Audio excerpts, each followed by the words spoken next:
Okay. I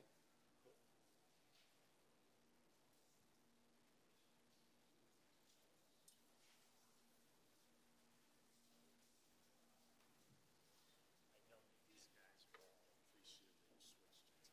Sure. It didn't really matter to us, but it made sense. Yeah. So, Especially overseas. yeah, that's exactly right. Because we're I hear you.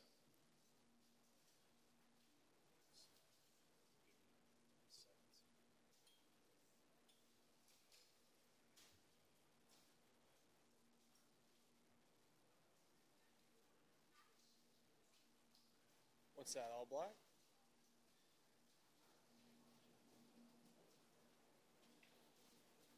Trying to branch out. I'm a peacock.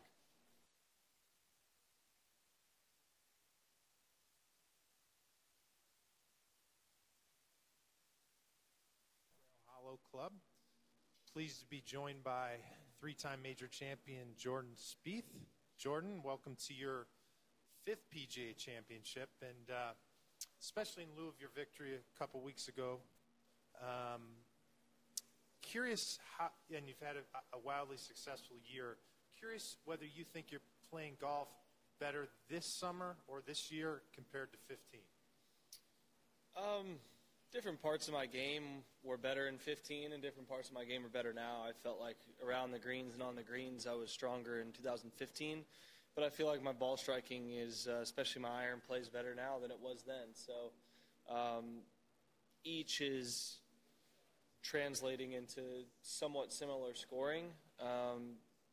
If I'm putting to kind of the extent that I was striking it then I'm shooting the same scores. So for me, the biggest thing recently has been putting a lot of work into the short game and then trying to find more fairways. And we're trying to improve on individual statistics and set goals for the remainder of the year. Last week was a good week. Didn't quite have my best stuff, but I come into Quail Hollow here on a very, very difficult track, and one that's going to be kind of wet and long, which puts even more of a premium on finding the fairway. And if I'm doing that, I love these Bermuda greens, and I feel like they're a good style and speed of greens to kind of get my putting right where I want it. Okay, let's hit the floor for some questions. Let's begin with number 2 here on the left, please. Jordan, is there anything that you learned, whether it was about majors, about yourself in your first 3 major wins, whether it's on the course or off the course, that you're now taking into majors like this one where you're using that knowledge? Sure. I think I've taken a lot from wins and a lot from losses.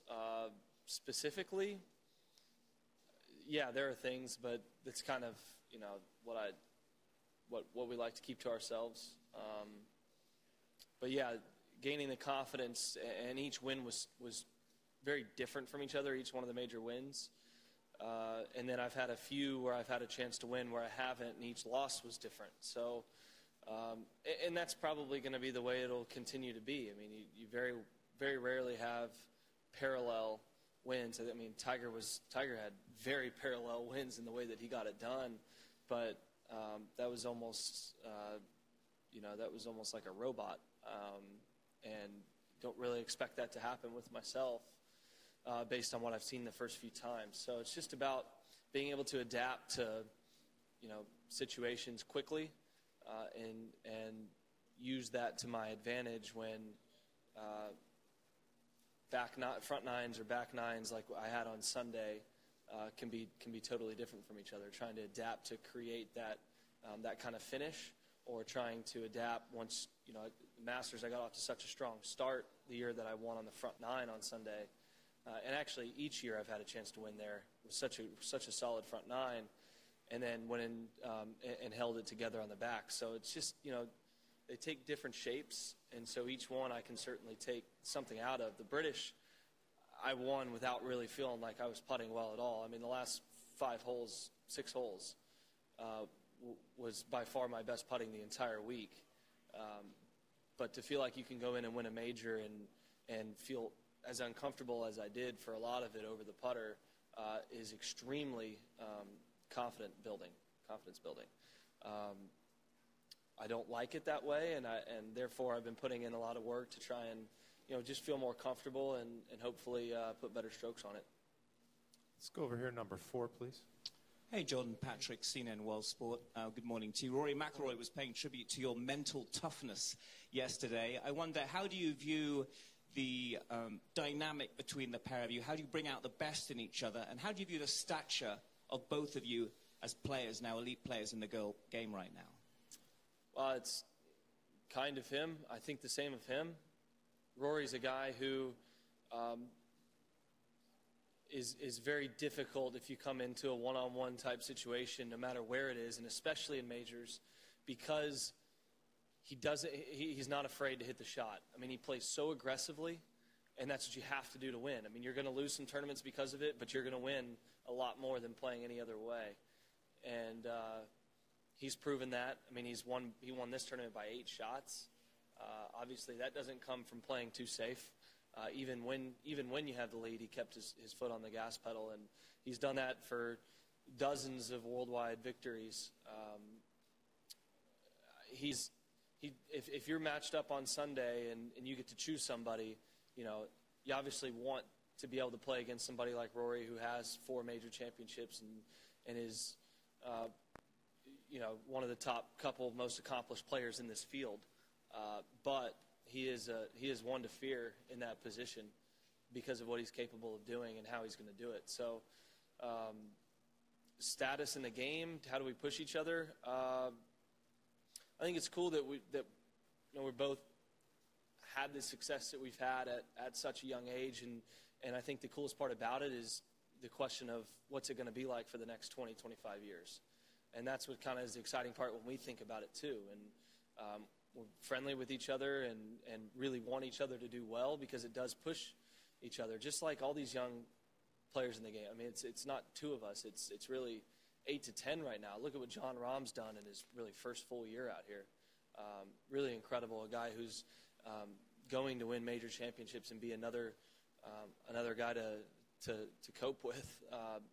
The way that Hideki's playing, and he's obviously coming in here probably as the hottest player in the game at 25 years old. So, your question was about me and Rory, and we feel that way about each other, and we feel that way about a lot of young guys out here that are all pushing each other to get better. On our right, number 3, please. Jordan, who or what is going to be your greatest opponent this weekend? The course, the players you're competing against, or the weight of expectation on your shoulders? Probably the players, yeah. Beating, one of the top couple of best fields in golf. The golf course is extremely challenging. I don't think it puts me at a significant disadvantage or a disadvantage in any way for me to say that it's the golf course. That's what I'm playing against, but the biggest challenge in winning is going to be the incredible talent that's out there this week. Expectations, I really don't feel any. This is a chance to complete the career Grand Slam. I'm here, so I'm going to go ahead and try. But I believe I'm going to have plenty of chances, and I'm young enough to believe in my abilities that it will happen at some point. And do I have to be the youngest? No, I don't. I don't feel that kind of pressure. Would it be really cool? Absolutely. And I don't come to a tournament unless I plan on giving it my all in preparation to have a chance and to ultimately close the tournament out. But that expectations, I wouldn't even put it on the radar. It's really just between the other 2 in that question. Okay, over here, number 2 on our left, please. Jordan, has it been at all frustrating over the last couple of years to have 2015 used as your measuring stick? And then conversely, is it encouraging for you when things are going well as they are now to have that in the back of your mind, knowing how good it can get when you get things rolling? I think last year, as much as I was trying to prep myself for it going into 2016, which I think was ahead of the game to begin with, it was still tough. I knew it wasn't likely It's not likely to match a season like that, maybe ever again. But I've got an opportunity this year. If I can get the job done this week and then run into the playoffs with the same kind of momentum, then I would consider it as good or a better year than even then, which is pretty cool. But I understand that. It's not as easy as I just said it. So this year I haven't felt many comparisons at all. I think once you get into where you play 4 or 5 years on tour, you can start to see trends, and you can start to kind of expect what your capabilities are. You start to see ups and downs. You start to recognize what you should expect to be a good year, what you can do, what you can also do, and kind of where you normally stand in between. Now, the way to get better is to find that what you would call your middle ground, right? Your typical year, your average of the years, and try and raise that bar a little bit so that the highers get higher and the lowers get a little higher. And I think that's where we're going to start to get at in the off season is not looking at just the previous year, but starting to look at a 5-year trend and figure out where to go from there and how to raise that average bar, my average bar from the season. So 15 will certainly be in there as what we can do, but also realizing how realistic it is. Straight back number 4, please. Jordan, when you're playing in a round, say the front nine of the British Open, and you notice things starting to slip away, you're not quite hitting the shots you want to, what are some of the things you tell yourself, or what are some of the things you refocus on during the round, the adjustments that help you sort of refocus and get a potentially bad round back on track and turning it into a good round? Well, just like Jason's question earlier, it's each time that's happened, it's been something different you have to quickly adjust to. And at the Open, for me, it was on the greens. I mean, I just struggled from the get-go on the greens. I 3-putted twice in my first, 4 holes, 2 3-putts in a row, and a missed short one on number 2. So it was just about trying to find some form of a feeling on the greens that I felt I could take some confidence out of and move on. And then I just started to kind of throw mechanics out the window, which a lot of times my problem is trying to be too mechanical, going away from what's natural to me, which is being a field putter. But from short range, it's very easy to get technical. Started to throw that a little bit out the window there as we kept going, and just focus on speed. And if I hit somewhere around the right line, it's going to have a chance to go in, but really focus on the speed you're hitting it at. And that's what helped me make those long putts, 2 putts in a row on 15 and 16.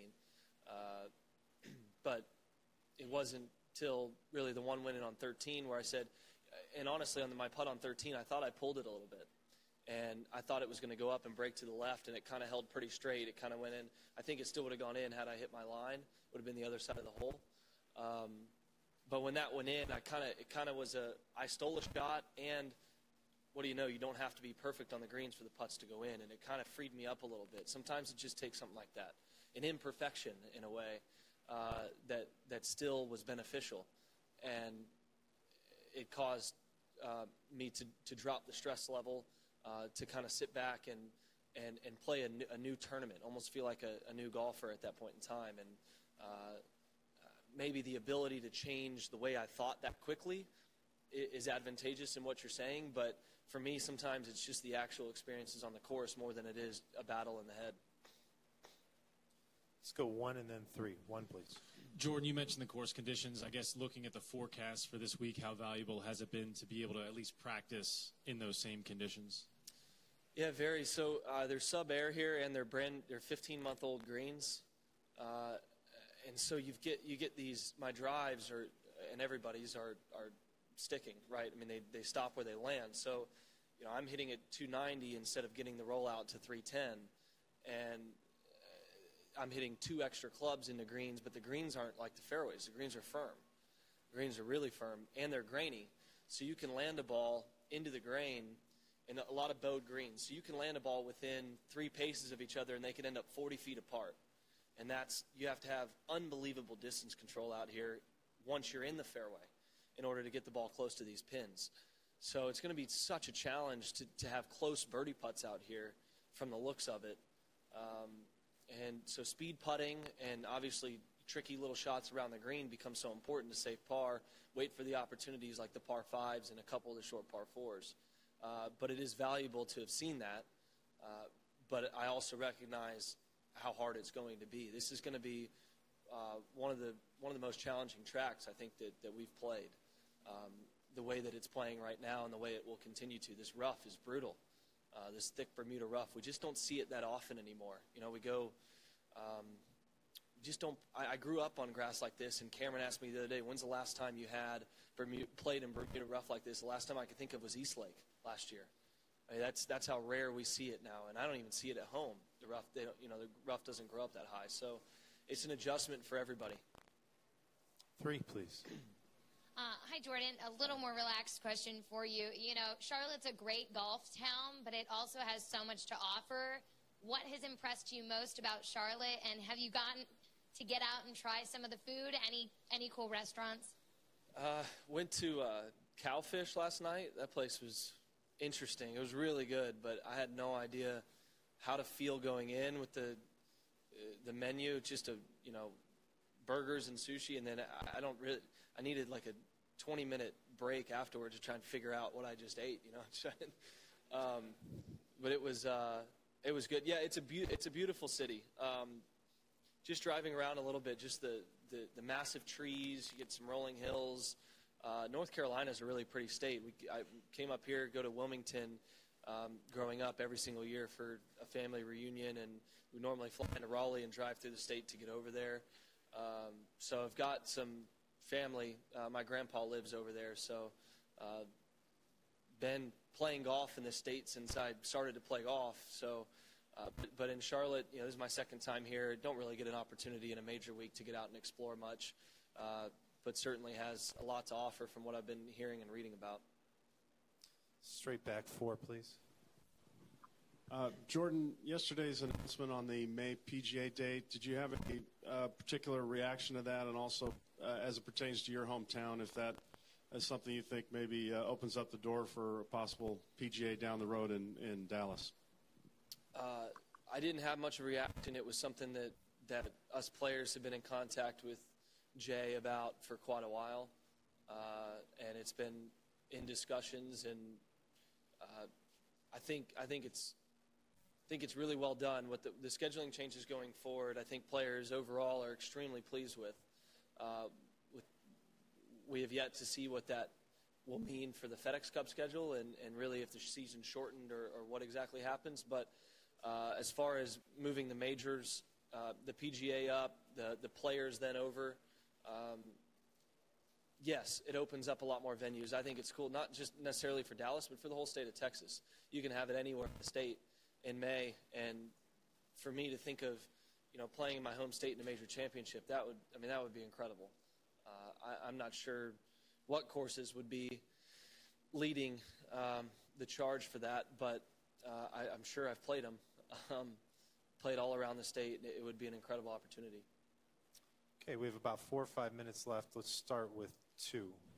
Jordan, I'm curious, you walk a very different course as a player, obviously, than the fans. If you were a fan watching the next 4 days, where would you go to watch golf this next 4 days?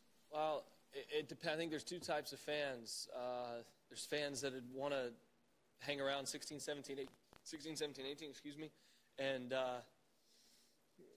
see some triumph and disaster, or if you want to go see some birdies. Personally, I'd hang out right around the 14th hole. That'd be fun. I mean, you know, you see guys potentially driving greens, and you see, you know, short holes yielding really anything. You can make a 5 or a 6 there pretty easily too. I think short drivable par 4s are the most fun holes for me, and I imagine that if I were a fan, that's where I'd go. 3, please. Jordan, since you got back from Birkdale, how often have you crossed paths with Kuchar, and what are your reflections on how he handled everything? And also, did you call a shot on somebody shooting 62 at the Open Championship? I'm not sure if it was in here, but I thought there'd be really low scores, at least a couple of the days. It was very gettable. with no wind, as any Open Championship course is with no wind, because you have to set it up preparing for the worst to come in, unexpected. So I thought there was maybe a potential record-breaking score. Kuch, I played with him last week. We repaired on Sunday. I'm not surprised at all at the way he handled things. I've been in, I guess somewhat similar positions before and could understand the feeling. And I thought he was a class act and everything. Not that there was, I felt the need to apologize to him on 13 for the amount of time it took when, it's so tough these days. The second I go take the drop where I figured it needed to be taken, the second, it's called in by 3 people and someone alerts you 3 holes later, you get a 2-stroke penalty. So it was worth making sure everything was correct just to make sure that I had a chance. But I felt because of the time it took, the need to apologize. But yeah, he was tremendous in the way that he played and the way that he is off the course as he always acts. Let's go 3 and then 1, please. In a fairly young career already, you've shown, and Rory mentioned this the other day, kind of a knack for big moments, whether it's 62 at Deutsche Bank early on or some bunker shots that get holed for wins and what have you. Where do you think that comes from? How do you develop it? And do you think you have a history that we don't know about of doing that? I wish I did, but no, I don't really have much of a history before the tour of doing that. I'm thinking of my other biggest wins prior to the PGA Tour, and they were, the U.S. Juniors were, 10-footer to win 4 and 3 or something, and then a 2-putt to win 5. It wasn't anything. There was nothing that happened during the round that was crazy either. I'm not sure why that's happened. I wish that I would, on these hold bunker shots or these long putts, I certainly wish that I hit it closer or hit the green. But the way that they happen end up being cooler than if I had done that. You try and hit it point A to point B to point C, and, if you go off course, you make up for it with some other shot. I think just when we get into these high-pressure situations, when I get off course a little bit, there's no negativity that comes into play in my mind, and maybe that makes a difference. It's not like the fear of it not going well. I've already had enough not go well that I've almost accepted, okay, if this doesn't work out, then it doesn't work out. I'm going to have more chances. Just that kind of freedom allows me to take the fear away of any potential bad situation. I've gone through what will probably and hopefully be the worst loss of my career in the most public eye that golf has. So everything else that could happen is much lesser, and therefore has probably helped me since then to focus then and only see the kind of the positive that could come out of a situation. And the more you're zeroed in on, holing it, the closer you're going to get to holing it. We're all good enough that our brains tell our hands to do something. We've hit all these shots before. The more you're focused on it, the more likely it is to actually happen. When any other thoughts come into play is when the potential for bad comes in. And I'm not saying that you can't focus and then just mis-execute, because that certainly will happen. But the chances go up that something beautiful can happen.